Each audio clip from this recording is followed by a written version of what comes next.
Takže u Olenky vo fotoateliéri sme strávili jeden krásny deň. Je tu množstvo kostýmov, takže sme mali príležitosť stať sa niekým iným, ktorú by sme v bežnom živote nemali. Ja som fotenie dostala ako darček.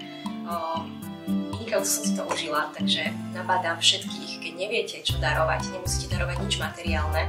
Darujte takéto fotenie, ktoré bude zážitok na celý život. Ja myslím, že zažila som za svoj život už veľa takých profesionálnych fotení v ateliéroch a keďže som pracovala aj na rôznych pozíciách, tak umelecké fotografie nám vytvárali zamestnanie fotografie, ale dovolím si povedať, že tento zážitok, ktorý sme si darovali spolu s nevestou, je naozaj jedinečný. Ak niekto má pochybnosti o tom, že je krásny a ešte stále sa nevidí tými očami tej krásy, prídite k Olenke do ateliéru.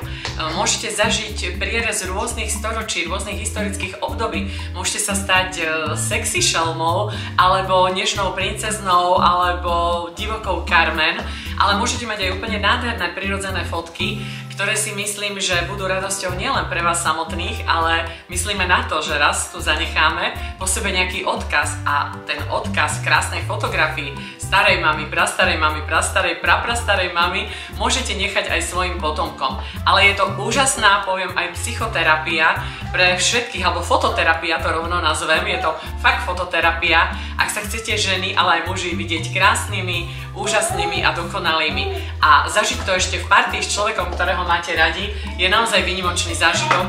Užívali sme si to a dneska sme si ešte viac užívali výber fotografií, pretože naozaj si nevieme vybrať. Jedna krajšia ako druhá, ťažko sa vyberá, takže ja prídem ešte raz a vyberám druhé kolo. Jednoznačne odporúčam.